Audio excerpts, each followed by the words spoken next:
If you're just popping on, there's the slides and the sign in.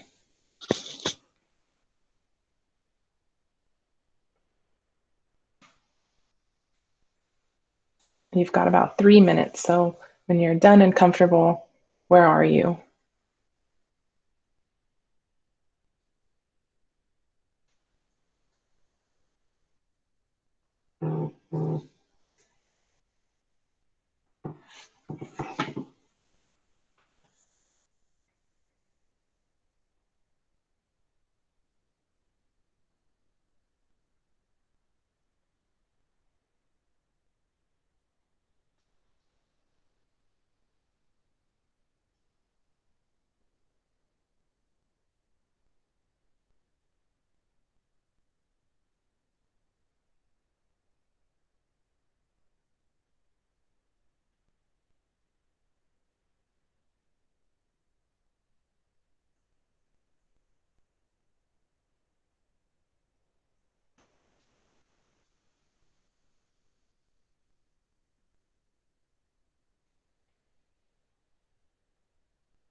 So we've got about 1.5 minutes. In chat, I'm seeing lots of explorers and novice UDL. Lots of the things that we do in our classroom are UDL. We just maybe don't call it UDL. We don't think about the theory, but we are implementing the strategies.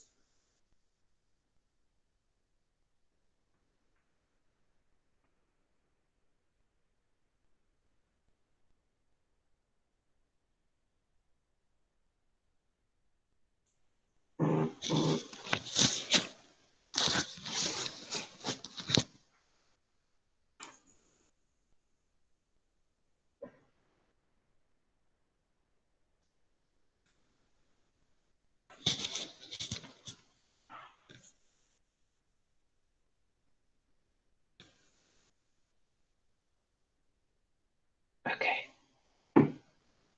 So lots of explorer, novice, maybe a few intermediate. I think Ms. Ostrowski's comment at the beginning is important. Like a lot of us do UDL sometimes, but not all the time. It can seem maybe like overwhelming to plan all of your lessons with choices and options and all of these things and thinking about all the things that every learner in your 6 periods or 5 periods brings to your class. And that can be intimidating. So hopefully from this, you'll get some tools and strategies that make it less intimidating and easier to do more often.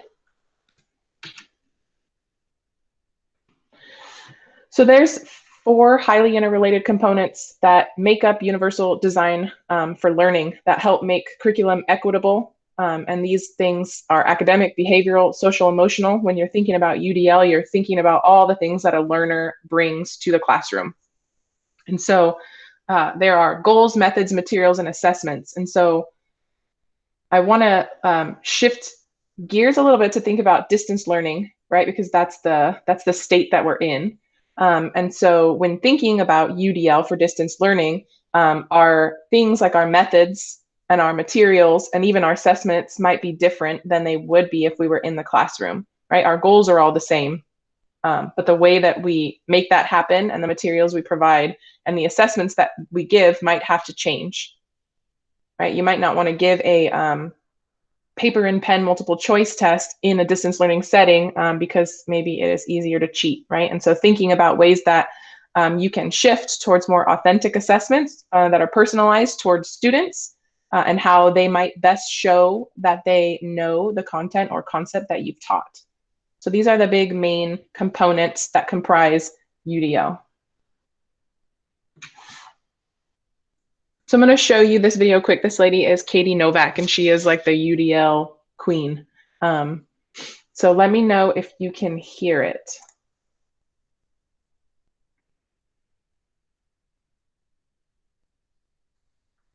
We No? can't hear it.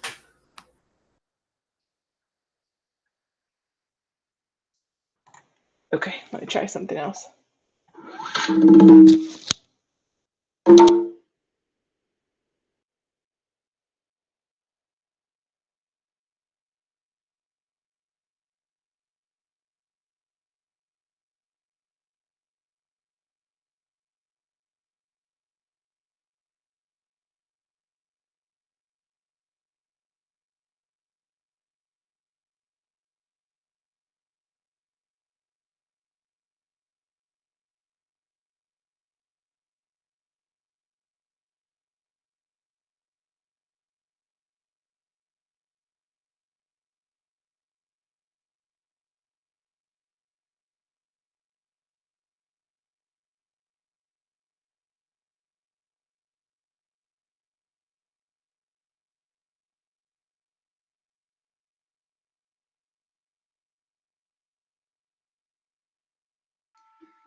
Maybe we could just watch it individually on the slideshows and then come back together.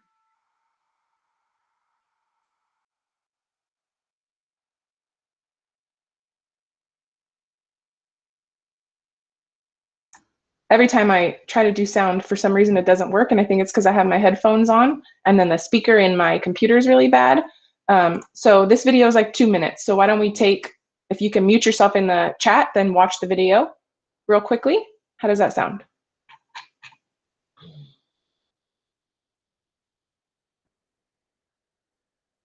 And then just say done when you're done. It's like 2.5 minute clip.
So it looks like some people are finishing up.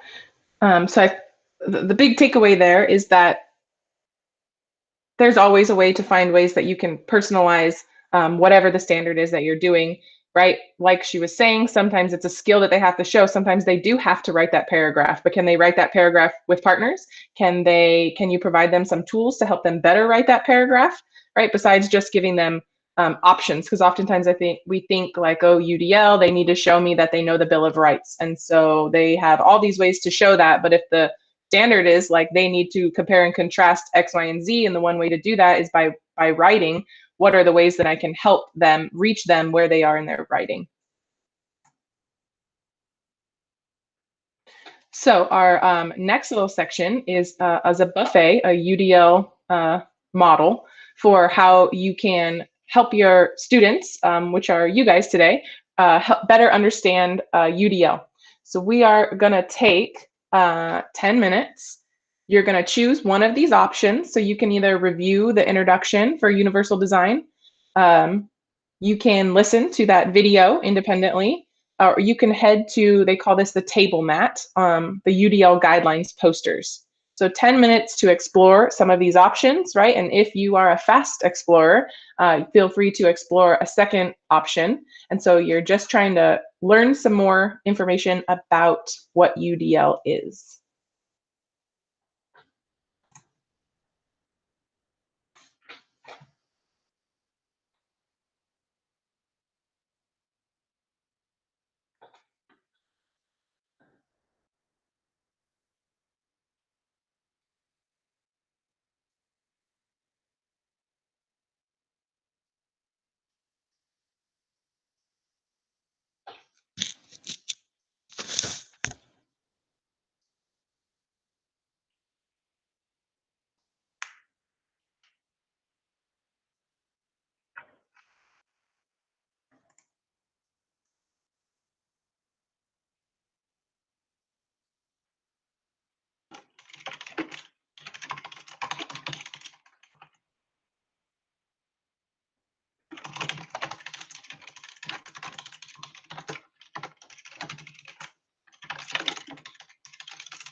If you're done, you could put something in chat that you've learned or reflect on the option that you chose.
So it seems like most of you are wrapping up with the last couple seconds. And so some things I'm seeing in chat um, are this idea of UDL is something that helps to eliminate barriers that students might have, right, to focus on their strengths. And then lots of people talking about choice boards.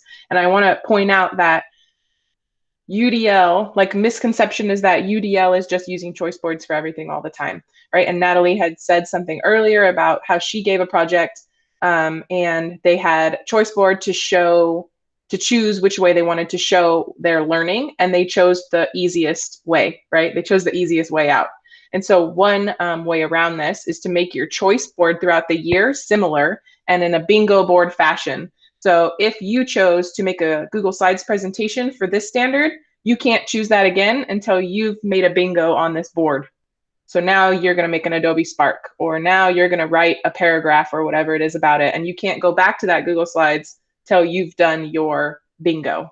So one way to implement this idea of choice and how you represent or how you assess that they know what they've learned and give them choice is the bingo board idea.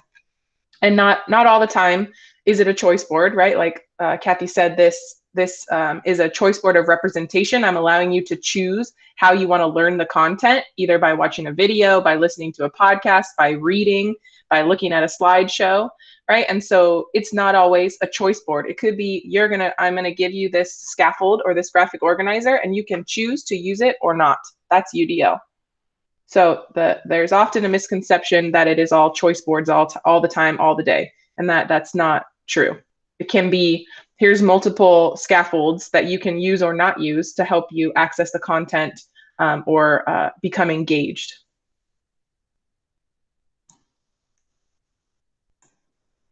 So I wanted next, we're going to go into breakouts in a little bit, but just take a minute or so to read this quote to yourself. I don't want to read it to you. It's very long. So quickly read this quote because you're going to be taking this quote into your breakout room.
And Crystal, to address your point, when I have done this type of choice board in class, each student had their own, and they had to like black out the box when they completed the assignment.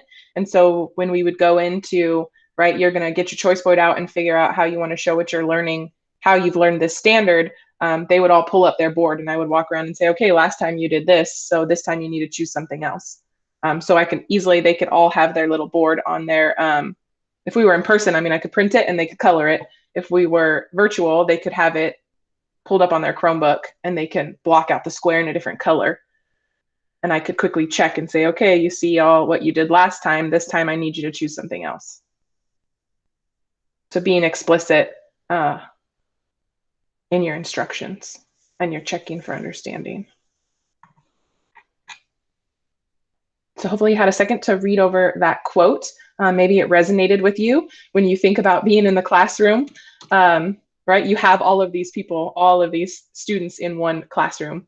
And so UDL is about meeting all of them where they are, right? It's that idea, that differentiation word, which can sometimes be scary because to try to differentiate every lesson for each student, 30 times 5 can seem daunting. So who is UDL designed for and why? Well, it's designed for the learners that you read about in that quote. And so in this slide, I have these little cards. This is a link that you're going to want to click on because you're going to be using these in your breakout room. So in these slides, there's 5 different learners. So these slides show the learner's jagged profile, right? And so in UDL, they use this term jagged profile to talk about how learners might be really, every student, even us as teachers, right, we have strengths in certain areas and weaknesses in certain areas. We're not just weak in everything. And so your jagged learner profile is where and how you learn best or what you get most excited about doing. So here there are 5 learner profiles.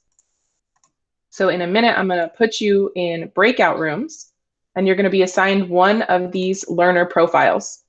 And in your breakout room, I want you to think about the quote that we just read. So how does that quote, what does that quote have to do with your student, with your student's learner profile? And thinking about your content that you teach and your skills, what are the implications for learning for this student, right? What characteristics, what strengths does this student have that you can see in your content or the skills that you teach? What weaknesses might this student have? And then also with a lens of like distance learning. So now we're forced to, we're not only just thinking about how we can help them face-to-face in the classroom, but how we can help them virtually through distance learning. So our content and skills and their strengths and weaknesses, some kids are really thriving in a distance learning environment, right? They don't have that social anxiety anymore. And some are struggling, the lack of that social, right? Or the lack of Wi-Fi or the skills that they don't have. So I'm going to show you, yes, Crystal, there is not technically breakout rooms yet. They're coming, but I'm going to show you my hack for creating breakout rooms in the meantime. So you're going to head to your breakout room in a second. I'm going to assign you a learner.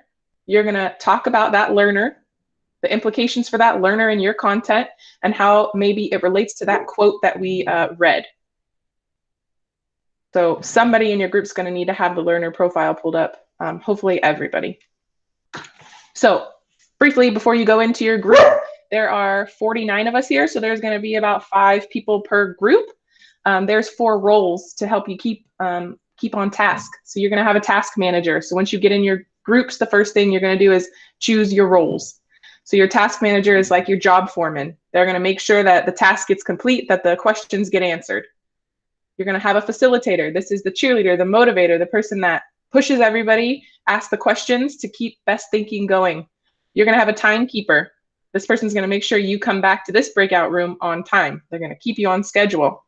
And then you're going to have a reporter, and the reporter is going to be responsible for speaking for the whole group, for summarizing some of the group conversation when you come back to the larger group. So an example of some roles that you could use with students in breakout rooms. So this is how it's going to work. On this slide, I have 10 breakout rooms. I'm going to call your names down the list, and I'm going to say you 5 are going to this breakout room. If you're breakout room 1, you're learner 1, right? If you're breakout room 2, you're learner 2, and then it'll go to 5 and repeat at 6. So if you're breakout room 6, you'll be doing learner 1. Does that make sense? And as the facilitator or the teacher, I can, yes, pop into these rooms, and I can also record these rooms. I can be recording all these rooms at the same time, even if I'm not in the room. So there's another added level of accountability that, no, I'm working with the district to try to get them to, they're working on creating some must-dos before you can have breakout rooms, because right now they're saying we can't. But we are working on fixing that, because how can we teach if we can't have small group collaboration? So are you ready? I'm just going to go down the list. So we're going to say Alejandra. I'm just going to go in alphabetical order. Alejandra, Amanda, Anthony, and Bella, breakout room 1. Carlos, Carmen, Carrie, Catherine, breakout room, and Kathy, breakout room 2. So Carlos, Carmen, Carrie, and Kathy, breakout room 2. The learner profiles are linked in that previous slide. Catherine, Erica, Stephanie, Francisco, and Jacqueline, breakout room 3. Jennifer, and Jessica, breakout room, where was I at, 4? Jillian, John, Juan, and Katie, 5. Kathy, Kiara, Crystal, Laura, and Lorena, 6. Luis, Maria, and Mary, 7. Michelle, Milton, Mio, and Morgan, and Natalie, 8. Rachel, Rebecca, Rigo, and Shahida, 9. Oh, and Stephanie Cerna, 9. And then we're going to put the rest of you in 10. So Tessa, Tiana, Tina, Trevor, Trudy, and Tyson. Good. So if you mute yourself in this room, we won't hear you talking, and you can talk in that other room. You're going to have 12 minutes. And remember, you are discussing, you're setting your roles and responsibilities, discussing your learner. You can access that by clicking here. We'll pull up that slideshow. How does the quote relate to your learner, and what are some strengths and weaknesses that that learner might have in your classroom?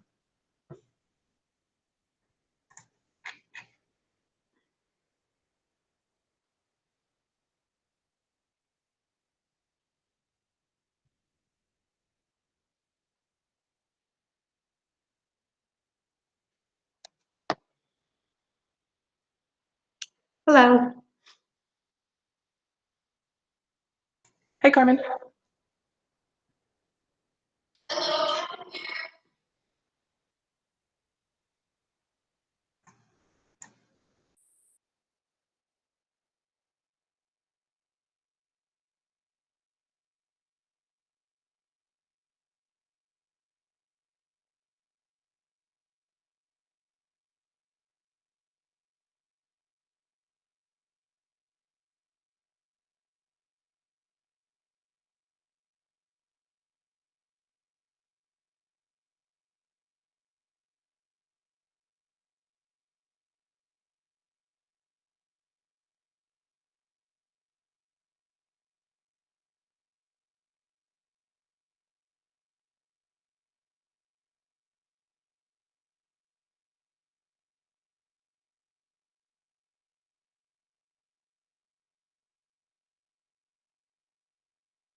So I know that was quick, but your 10 minutes is up, or your 12 minutes is up.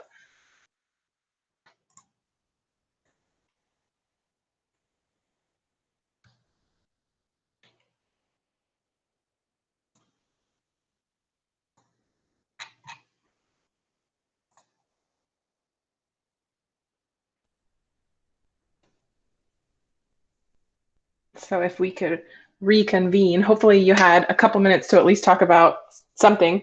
I know that people were looking for the learner profile and this, that, and the other. And normally, if you were doing breakout rooms, you would probably give more time. But we only have 2 hours and we have so much to talk about. So the breakout rooms were made by just making all those individual different meetings, correct? Yeah, and so I just make all my meetings at the beginning of the month on my Google Calendar, and then I keep them in a slide like this, and then I just copy and paste this slide into different slide presentations. So every time I want to do breakout rooms, I don't have to recreate the Google Meet, because even if the Google Meet, like the date has passed from when you created it, it'll still work. And know that this is a hack for a limited amount of time, because the breakout rooms in Google are coming hopefully by the end of the month, if not the beginning of September. I mean, that hopefully by the end of August, if not the beginning of September is their timeline. Brianna, So, that's good. Mm-hmm. Can I ask a question? This is Jenny Fano. Is there any word from the district if we're allowed to use breakout rooms with students? So we're currently have a group of people, administrators and ed techs and some teachers about creating expectations for breakout groups so that teachers can use them. So those expectations should be created before school starts, and then hopefully, I think the sites will probably tell everybody those, and then those will be the expectations for when you do breakout rooms. Thank you. Yeah. So before we get into 2, I was gonna model this Flippity, which is like a randomizer. And so in here I have groups 1 through 10, and then when I click it, it's gonna magically say, Group 1, can your reporter share out what you talked about in your breakout?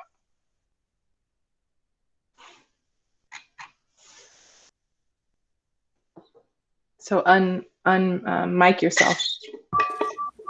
I think we forgot the part where we actually assign the roles. Well, then somebody bite the bullet. I think one thing we talked about was that that student might be good at things like writing essays where they can work independently, but I also said that it would be good to offer some scaffolding and support to allow her to get comfortable talking in groups, like to have time to prepare what she's going to say. So maybe providing some frames or some note takers for having that ready so you're less nervous when you enter your group. Right. Nice. Let's see. Group 6. All right, we also had learner number 1, and we said that her strengths are the fact that she comes to school already wanting to be there. She likes school and she's artistic. Her weaknesses are that she lacks confidence, especially with speaking in public.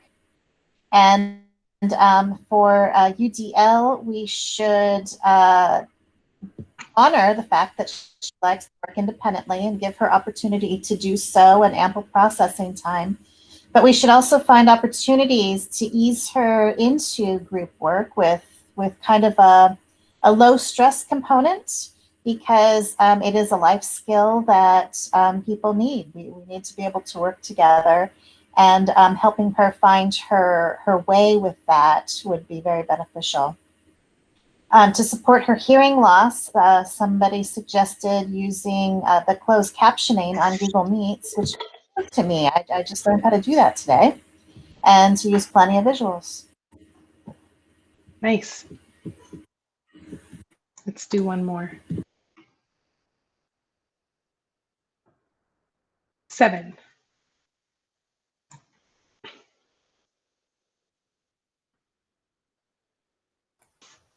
Okay. we had a very small group, and two of us happened to be from the adult school, where we struggle with much of this technology use, and both with our population, and not all of the teachers, but certainly the two that were in that classroom. We were okay, but we're not this sophisticated.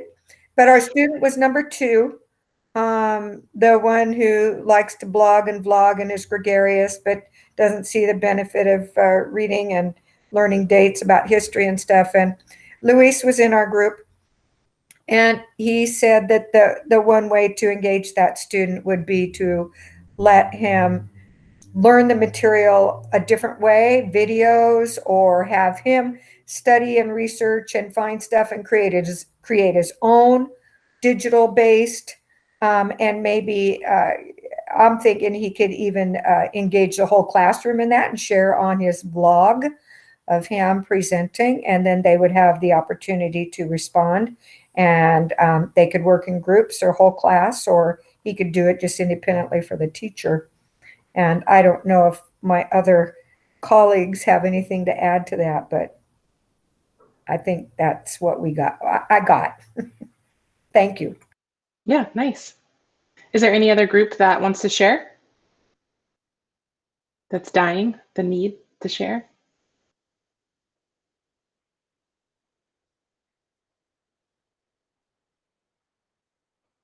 I'll go for group 9.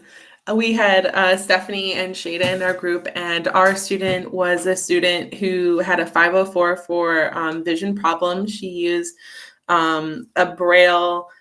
She read and used Braille in the classroom, but she was very social. She really liked independent work. And based on her kind of strengths and weaknesses, she was a very strong student. Just writing was needed some moderate support. And one of the things we kind of discussed with the different content areas like agriculture and chemistry was providing maybe more like group interaction or partner interaction for her, like with the breakout rooms. And she really likes that social element, and communicating verbally is her strength. And then providing maybe different accommodations with like the where she could somehow we can maybe like get things to her differently, if there was text to speech or speech to text software for her to use to communicate, and maybe even assigning her the role of a reporter in groups, so she could also still communicate with the rest of the class as well. Nice. So it seems like lots of you had some rich conversations about your learner and about the barriers or the strengths and the weaknesses that they bring to the classroom, right? And thinking about, as a classroom teacher, what are the things that you could do, like text-to-speech options, or providing opportunities for them when they're excited about something to share that with the class, as ways to that you're already using UDL, right, in the classroom to engage those learners. So we're moving on to part 2, which is more about classroom planning with UDL. So being that I'm a former history teacher, a lot of the resources in this slides are history geared, but that doesn't mean that they couldn't be modified to fit other content areas. It's just the bank that I have at this point, and I'm working on widening that bank.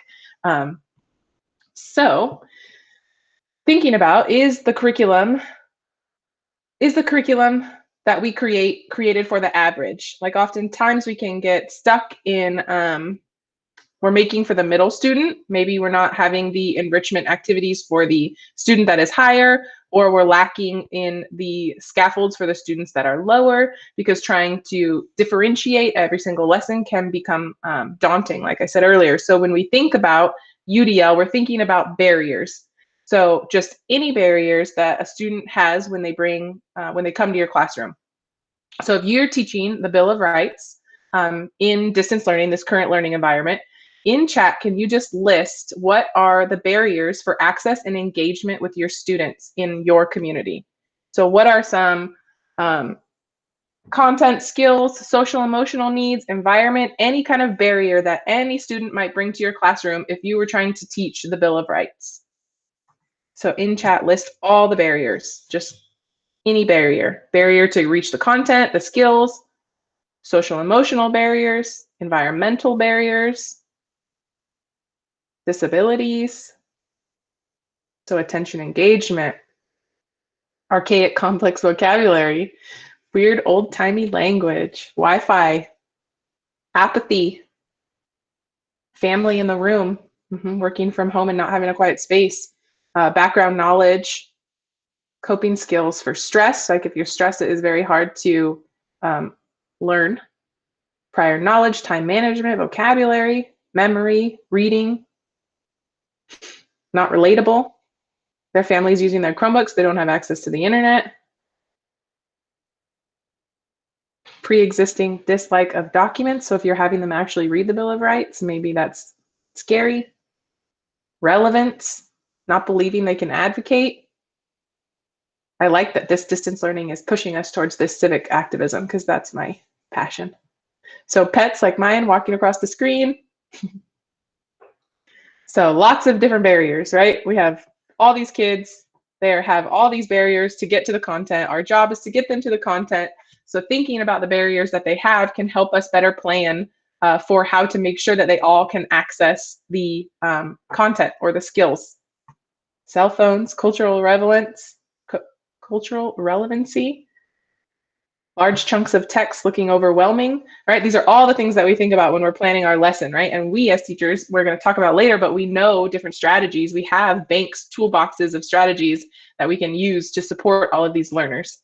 So if we know the barriers that are happening, then we can plan for the strategies to help with those barriers. Some easier than others, right? Your family using your Chromebook might be harder for us to fix than large chunks of text. So I didn't hear any of you say that the kid, right? The kid is never the barrier. So in UDL, we always think about the barriers, right? They are not the child. They are the barriers that come with helping that child learn. And so nothing you said was the child necessarily, right? Like you didn't say they're stupid or they don't know how to learn, right? These are things that we know that they bring that we are supposed to help them to access our content. And so my metaphor for thinking about this, these barriers, is a dinner party, right? If you're hosting a dinner party for over 30 guests, your goal is to accommodate everybody, right? So what are you gonna do if you have a vegan or a vegetarian or a lactose-free person? Are you gonna tell them they can't come to the party? Right? No. So like Lucy's lactose intolerant. Nathan has a nut allergy. Greg can't eat wheat, right? Victoria's a vegetarian. Wanda's on a diet. Your guest is never going to be your barrier, right? Just like the child in your classroom is never going to be the barrier to access the content. So if you're having a dinner party, right, you would provide a buffet, right? You're not going to have individual options. If you're having a huge party, you're going to provide a buffet, right? Or you're going to tell everybody to bring their own bring a dish so that then there is a wide variety of things. So you think about the strategies that you use in your classroom, the scaffolds, the UDL as the buffet, right? That you always are going to want to have one or two options to engage students, one or two options for representing your content, one or two options for allowing them to show what they know. So UDL is your buffet.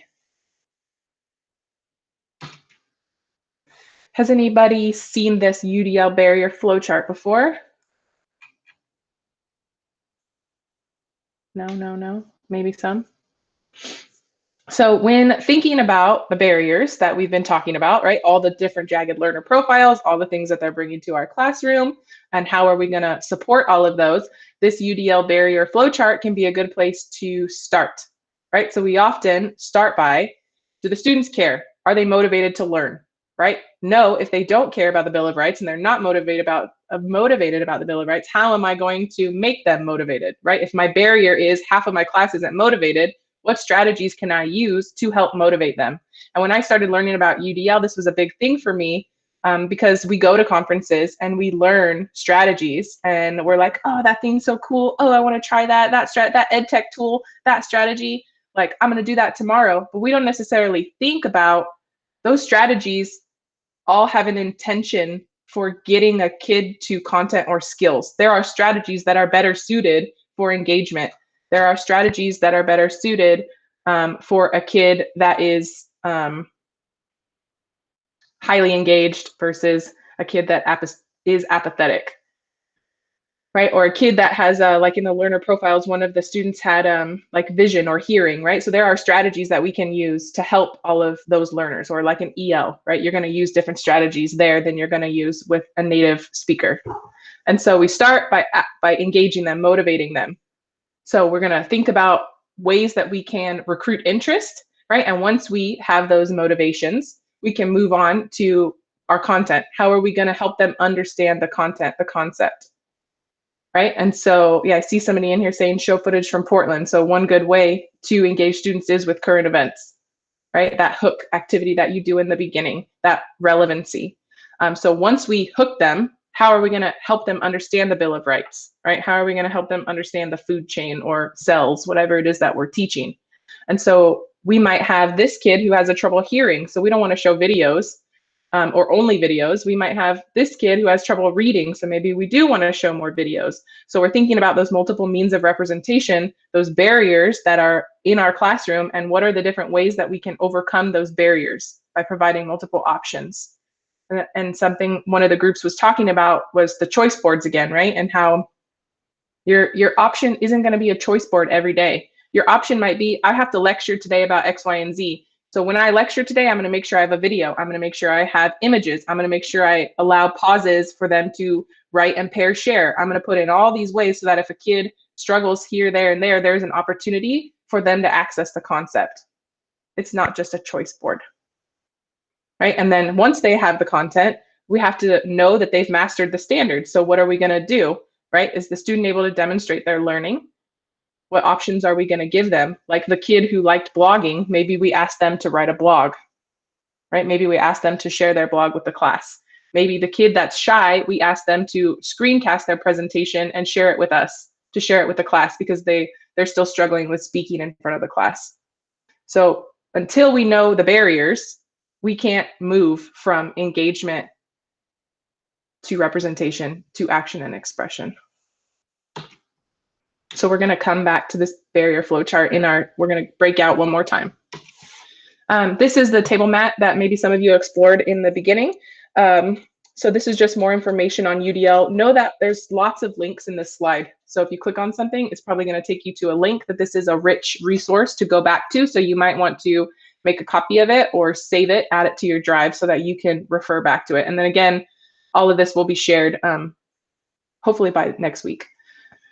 So this is the UDL. This is the guideline, the table mat. I'm not going to go much into it because honestly, as teachers, we want to know how to lesson plan. So how am I going to take this and put it into my classroom? Like research shows that teachers really don't care about all the theory. They care about how they can put it into their classroom. So this table mat just shows us the principles that we've been talking about, some of the guidelines and some of the checkpoints to making sure that we have engagement and representation and action and expression. So back to my Bill of Rights example. So if I'm thinking about the Bill of Rights and I'm thinking about that barrier flow chart, right, I might, in order to gather engagement, I might use an article from the left on the right. I might show some footage, right, in order to capture the students. And then I might pick a strategy like save the last word for me for them to talk about that, to get them engaged in the content. Then for representation, I might do some kind of a blended model where they rotate through stations. There's podcasts and readings. There's different opportunities for them to access the content in stations.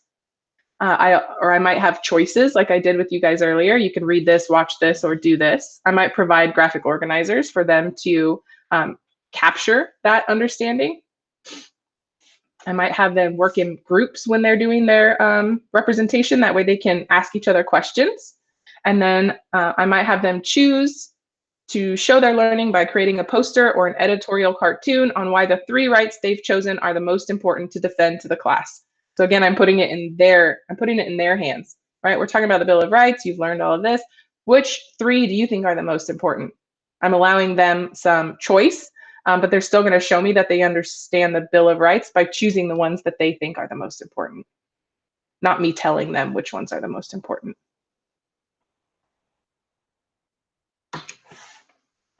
So my buffet analogy as earlier, right, is providing 1 or 2 side dishes for each principal, right? You're not going to kick the people out of your dinner party, right? If they have a nut allergy, you're going to make sure that there's something that doesn't have peanuts in it so they don't starve. So one easy way when I'm thinking about UDL and I'm thinking about distance learning to classroom plan, is this 3E model. So I know that in the spring, we did presentations on hyperdocs and like a 5E model, and that could be kind of intimidating for people. And so I've pared this down to a 3E model. So this is a little template that you can use to help plan for the barriers, right? So the engage, the explore, the explain, right? This is the action, representation, and expression. So this chart in a second, I'm going to send you to, you're going to go back to your same breakout rooms, and you're going to think about either the Bill of Rights or a different lesson. What are the barriers that students might have, and what are some strategies that you have as teachers in your banks to overcome those barriers? So if you said that learner 1 might have a barrier to nonfiction, or might have a problem seeing the screen, or might be apathetic, right? All the barriers that you talked about for your learner. Now you're going to think about what are the strategies that you know that can help that learner overcome that when they enter your classroom. And so I'm going to encourage you to pull this up when you're in your breakout room, right? And start with the engage. Okay, is this kid engaged or not engaged? If they are engaged in the content, then you don't need to spend as much time here. If this kid is engaged, but they're struggling with reading and writing, what are some strategies? Maybe they're more collaborative. What are some ways that you can encourage them to explore the content through their barriers, right? And then explain. Does that make sense?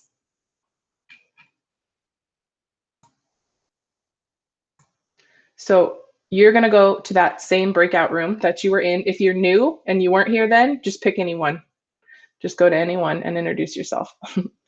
So you're going to head back to your breakout room. Think about the learner profile and the barriers that you discussed earlier. Think about the Bill of Rights, or if you're wanting to think about a different concept, feel free. Think about some kind of content or skill that you need to teach. Think about what are strategies to help that learner be engaged, to explore, and to explain the content. And your learner might need more strategies in one area than the other. Is that clear?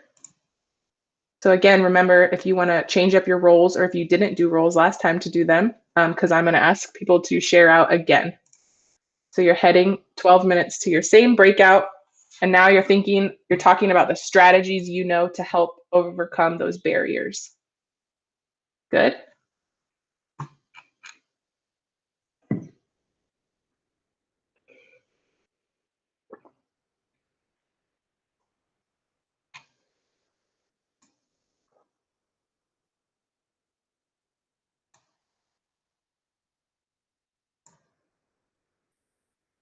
I'm starting the 12 minutes.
Okay, so time to come back to the big group. I'm going to use my little flippity again. So make sure you know who your speaker is.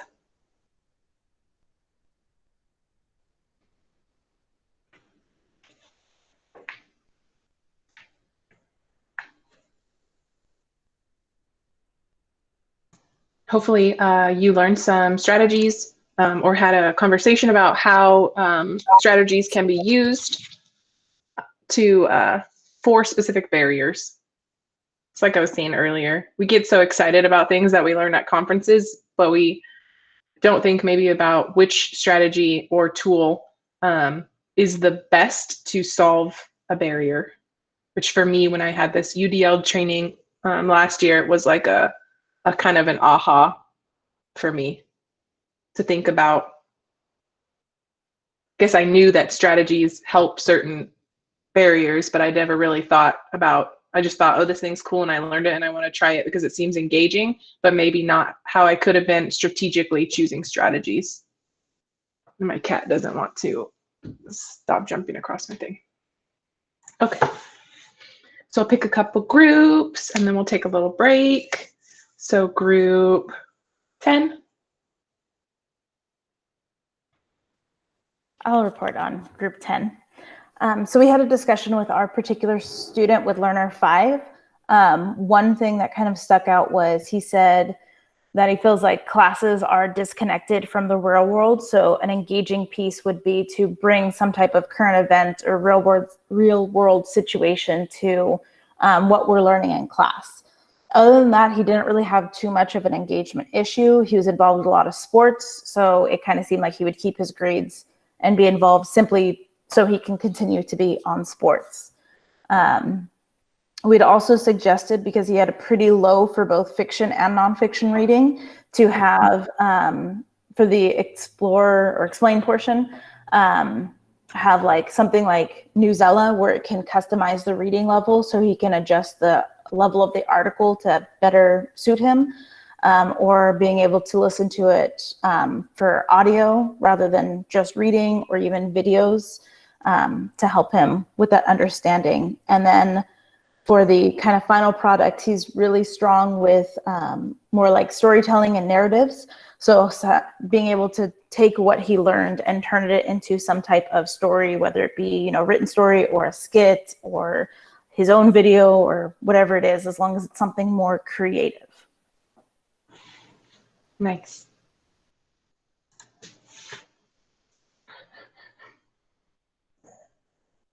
Group 6.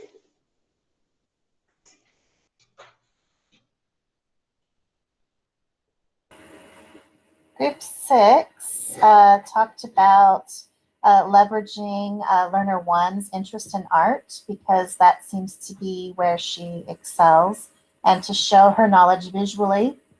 So she could narrate the concepts through, say, comic strips. She could do voiceover slides on Screencastify, use Flipgrid for the interpersonal type stuff. And to help ease her into actual live interaction, which is one of her weaknesses, they start by using a paraprofessional to help support that and make sure that there are ample sentence frames and conversation gambits posted.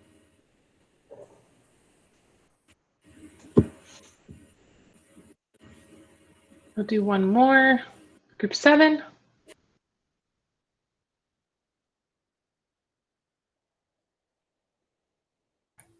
Sorry, here I am. Okay. Let me get back to my learner 2. So this learner is the one who enjoys the blogging and the vlogging, and he has adventures outside of school. He's gregarious. He likes collaborating or working on common assignments with peers, and he's the one who's frustrated with history courses. So let me get back to the 3 E's. So since he likes the online presence, we would maybe have him start learning about the information with on an online platform, and it might mean we have to provide him with websites and stuff, but also reframing the idea, taking it away of, oh, you have to read about, this one right that you think is most interesting, but maybe reframe it as it's a lesson in civics, and that's a big thing today. And maybe set up some parameters for him. And then for exploring it and maybe even explaining or even starting right at the beginning, we thought of, since he is gregarious, pairing him up with at least another student who maybe has different strengths, that they could work together, and they could plan the explaining part together with guidance from the teacher. Chime in here, Luis, Maria, and Christina, if you can add to this. I'm drawing a blank right now. So I wanted to chime in. This is Kathy from Group 2, and we also had Learner 2. Can I chime in for a minute on our Learner 2?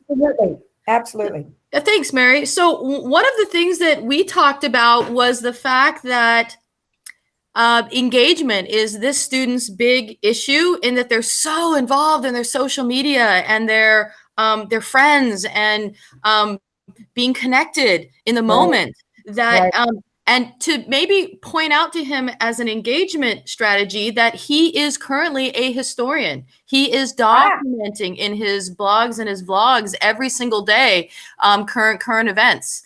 And to share with him the idea that he is a historian, and to study history will make his current commentary even better informed. He'll have more to say, more interesting, and he's elevating his social media to a historian level. And then for his action, to have him take on an advocacy project and use his social media connections and skills to really make a change at the school, and therefore get him involved in being president or vice president of his class. We can really motivate him a lot, because he has a lot of good skills. His one downfall was memory, but we talked about the fact that it might not be memory so much as distraction. So if he's really focused on a project, he's using his social media in a more positive way. So those are some things we thought. That's terrific. Thank you. Love it. Yeah, those are on its strengths. Yeah, those are all lots of great ideas for how to engage the learners that you were talking about, and what strategies you can use. And I heard lots of people talking about reframing the way that you present the content or the learning, or like the what that the student needs to do. Like, there's simple ways to change questions or reframe the way you explain things that puts the power in the hand of the learner. It doesn't seem like this is something that the teacher is asking me to do. So being thoughtful about how we choose to present what we're asking them to do and the expectations that we want, but empowering them is the thing I was hearing. So at this point, I had a break fit in, but we are already at like 11:40, and this is over at 12:15. So we can either power through the part 3, which is really about just giving you some resources, and then end after that, or we can take our 10-minute break and come back. So is there a preference?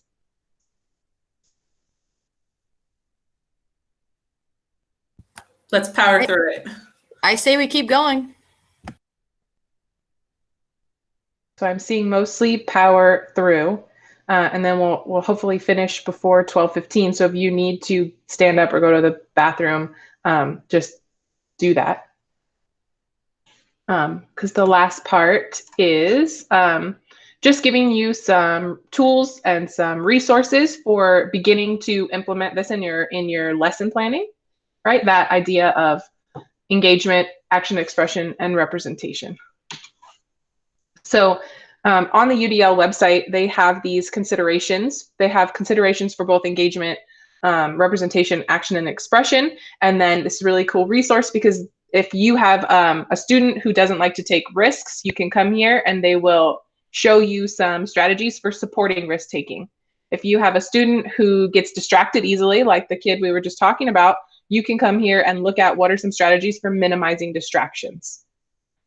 So when you're, like UDL is backwards design, but instead of thinking about, well, we're thinking about what the standard is and what they want us to, what we want the kids to show us, but maybe we're not necessarily thinking about the assessment because the assessments can be varied, but we're thinking about the barriers and how we're going to ensure that all students access the content.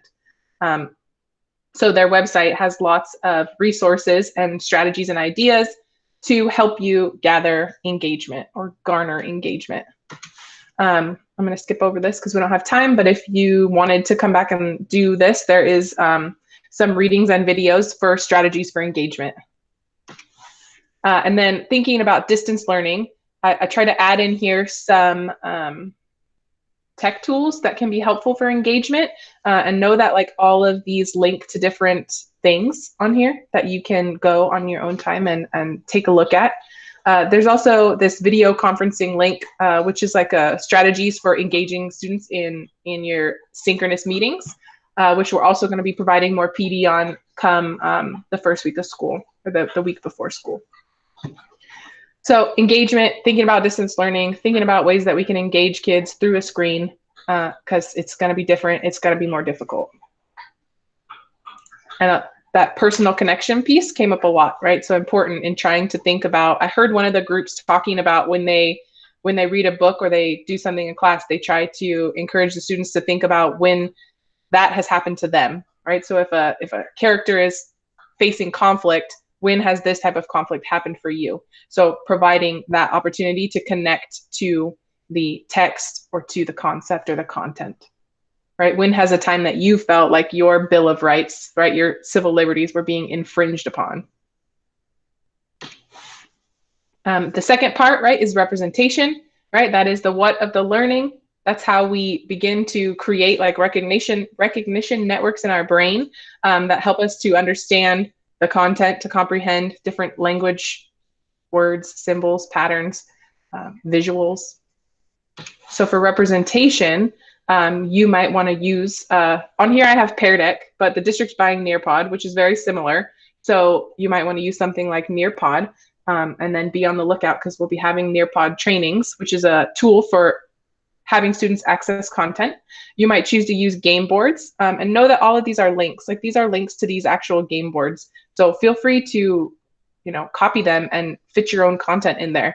Don't start from scratch. I know that this distance learning is like, I feel like it's taking a lot of us a lot more time to create our lessons. And so please steal and copy and tweak to make it work for you versus starting from scratch, because it's overwhelming. So like I was saying earlier, they also have considerations for action and expression. So if you have, if you want to learn how to build communities that support assessment data, you can come in here and you can look on that, and that will give you some strategies. If you want to eliminate unnecessary barriers, you can come in here and click on that, and it will give you some strategies for doing that. If you want to learn more about rubrics, you can come in here and it will help you do that. So some ways for action and expression, choice boards, like we were talking about earlier, that idea of a bingo board. So if you made a Google Slides, this time you can't. I really like this choice board because I've never seen this before, but there was a teacher who had them make Spotify playlists. Like they had to find songs and create a Spotify playlist that represented what they learned. I mean, they had to write and explain it, but I thought that was kind of interesting, using music to show that you've mastered a concept.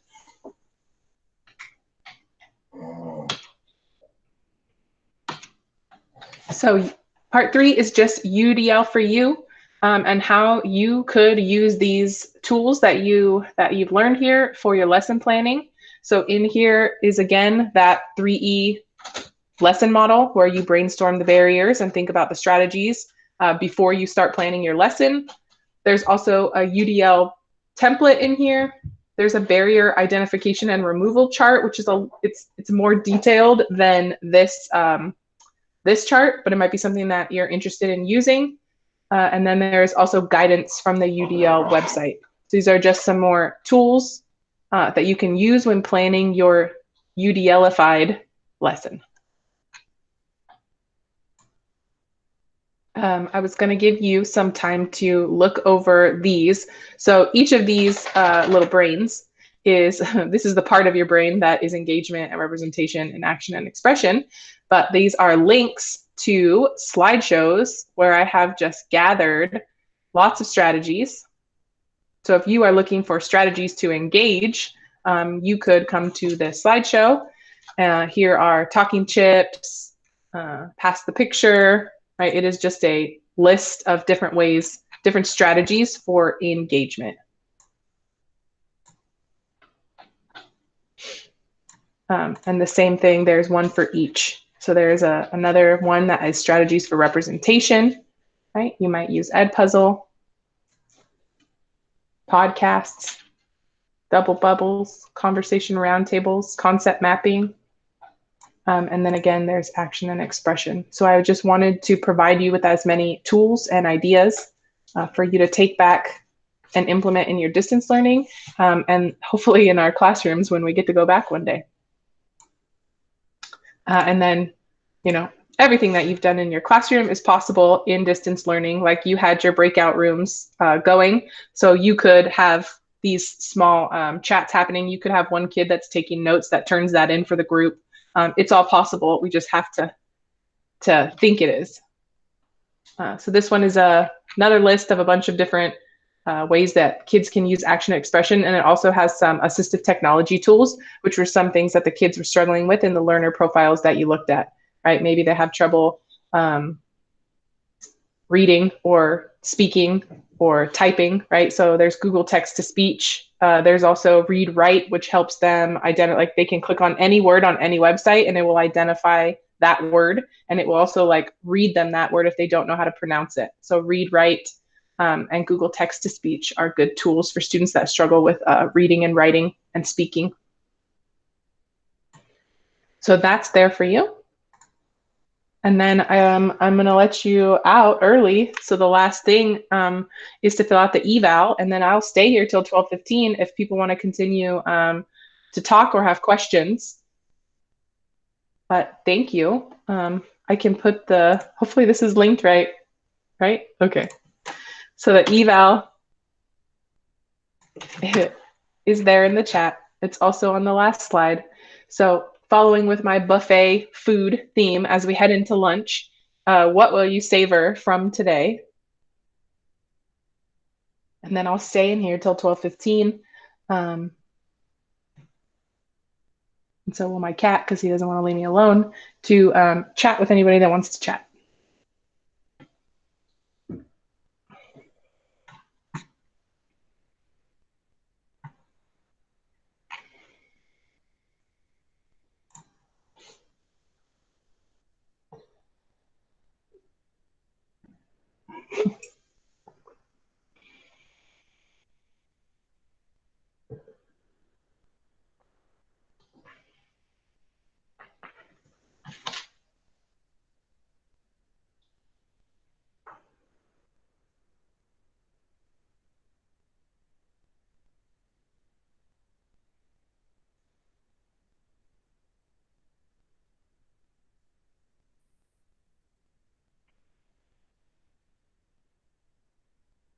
Google add-ons, Kathy, as in like the text-to-speech?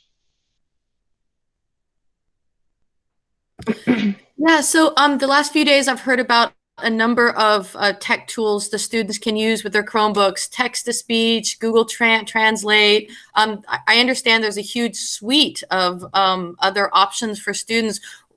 If I wanted to create sort of a document that had a buffet of Google add-ons to help them learn and for the students and their families to support, where's a website or a list where I can find all that? Share it with them. I don't know where there is specifically a list. Some of those things you just find in the Google suite. So like Google Speech in a Google, if you're in a Word doc, it's in the drop down. Let's see if I can find a Google Doc. So any Google Doc, has a text-to-speech option under File. So I don't know if there's a list. I can put that on my list to try to find a list. Where is that? Yeah, I was gonna try to keep it simple, but really offer that buffet of options for helping them help themselves. So the text to speech is in the Word doc. It's not like an add-on. It's already embedded in there. Yeah, it's already embedded in here. If I could figure out where it is, it is. And then there's Google Translate. I've seen that on the waffle, but I guess a student has to click on that and have it be an open tab. So here's voice typing under tools. Voice typing, okay. So that allows them to speak and it types the words for them. And then Google Translate is right here, translate a document, right next to the voice typing. So in any Google Doc under tools, you're gonna have translate and voice typing. And then the other tool that I was talking about, read and write, is a add-on that students can get that helps them if they're struggling readers. It puts this little toolbar at the top when you add the extension. And then if you have trouble reading, you can highlight a word or an area and it will read it to you. And I'm pretty sure that it works like on any website. So if you sent a kid to do research and they were struggling with a word, this toolbar is at the top and they can use this toolbar to have that word read to them. And all of these work on the Chromebooks. Our Chromebooks are powerful enough to launch and use all of these? Yes. Great, thank you. Yeah. Just one more thing. If modifications and accommodations is anyone's strength or skill, a list of these and how to find them would be amazing for teachers to add to their syllabus or sites to offer to the parents. Or it'd be, because I know so many people use so many things. But it's hard to find them all in one place and learn how to use them all. So just an idea if someone's looking for a project.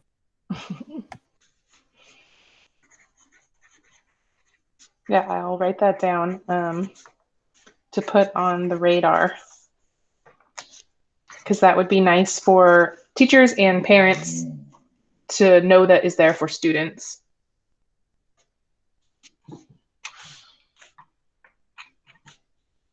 So Natalie's saying there's a site called Control-Alt-Achieve to check that out. I'm taking one of my last classes for my doctorate program is assistive technology. So I might be able to find something in there that she has already put together that I could steal. The professor.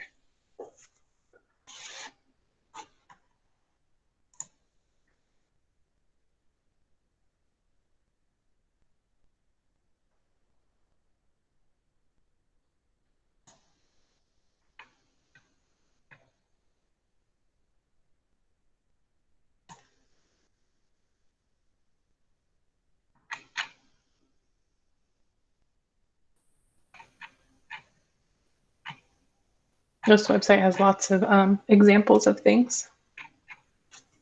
Thanks for coming. I'll stick around and enjoy your lunch. And if you're going to other sessions in the afternoon, I'm sure you're going to learn some other cool things. It's been like super impressive, the presenters and the attendance.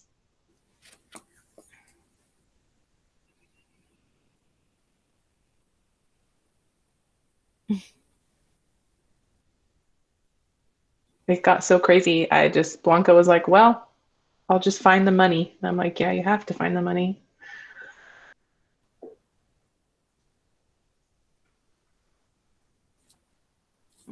It's like all my coworkers are in this thing, but I can get in.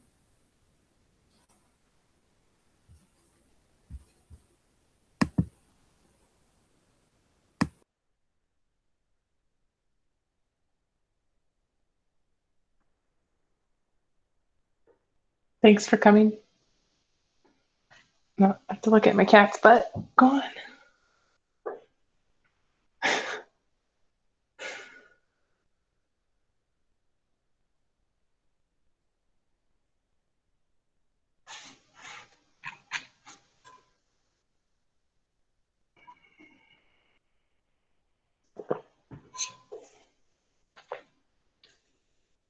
thank all of you for coming and for everything that you do.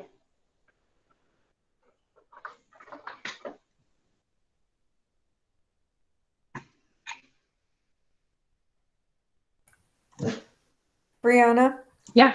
all of your slides will be available by next week, you believe? Yeah, so Jen and I, our next steps after today is to, we're going to upload everything to like a YouTube channel, to the SUHSD, the EdTech YouTube channel. And then we'll link all the resources in the description, and then we'll share that out with everybody. So it just depends on how quickly we can get everything uploaded on top of next week's new teacher orientation. So Right. we have that. So we have that also. Right. Thank you so But much. that's the plan, to have it out by next week. Terrific. Thank you. Yeah.